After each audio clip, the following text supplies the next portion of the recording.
Ne jamais laisser seuls les enfants dans un endroit surchauffé, une pièce mal ventilée ou une voiture, même pour une courte durée. Il y a des drames tous les ans. Je suis le docteur Michel Simès et je vais vous donner les réflexes à adopter pendant les vagues de chaleur pour vous protéger, vous et vos proches.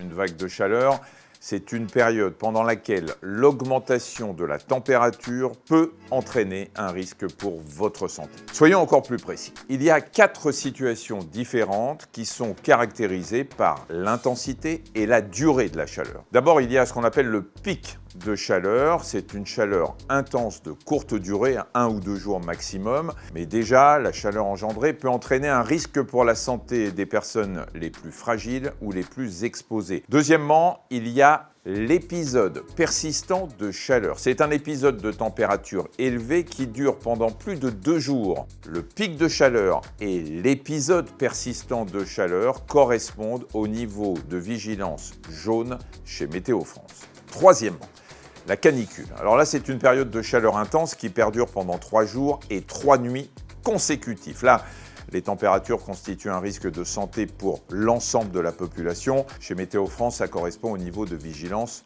orange.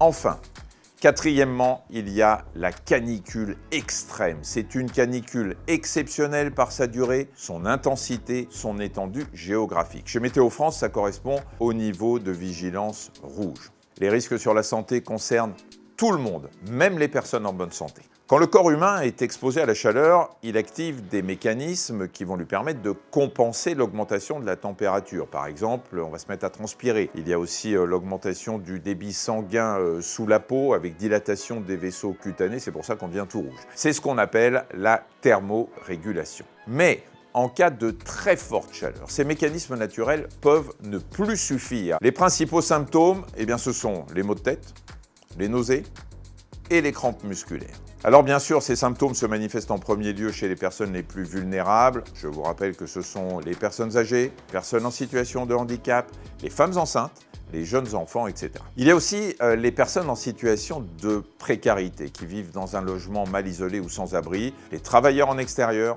les sportifs qui soumettent leur organisme à des efforts, par exemple. Il est nécessaire de boire régulièrement de l'eau sans attendre, c'est très important, sans attendre d'avoir soif. Se mouiller régulièrement le corps pour justement abaisser la température corporelle, manger frais, équilibré et en quantité suffisante, éviter les efforts physiques et privilégier les activités douces et sans effort, ne pas boire d'alcool, maintenir son habitation au frais en fermant les volets le jour et en aérant la nuit si les températures baissent, éviter de sortir aux heures les plus chaudes et passer du temps dans un endroit frais. Vous pouvez aller au cinéma, dans une bibliothèque, dans un supermarché. Ces conseils généraux sont bien sûr primordiaux pour les personnes à risque, comme les personnes âgées ou les nourrissons et les jeunes enfants. Attention, pour les personnes âgées, il faut qu'elles boivent suffisamment, 1,5 litre d'eau par jour. Attention, il ne faut pas dépasser 1,5 litre par jour, en plus d'aliments déjà riches en eau. Il faut aussi qu'elles mangent suffisamment, si besoin en fractionnant les repas pour apporter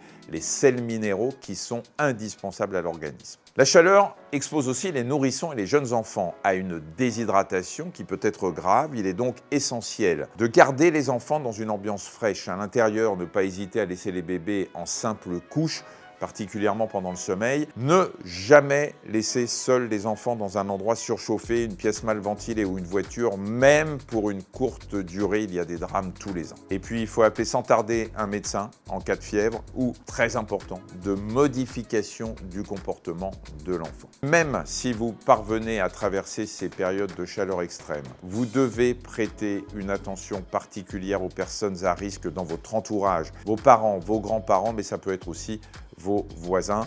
Alors que faut-il faire? Tout simplement prendre des nouvelles d'eux pour les encourager à boire régulièrement, à se rafraîchir et pour leur demander si elles ressentent des symptômes comme les nausées ou les maux de tête. Si des symptômes, même légers, se déclarent, n'hésitez pas à contacter votre médecin.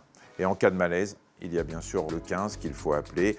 Ne négligez pas ces petits gestes pour vous prémunir des fortes chaleurs. Vous pourrez ainsi profiter de l'été tout en protégeant votre santé et bien sûr celle de votre entourage.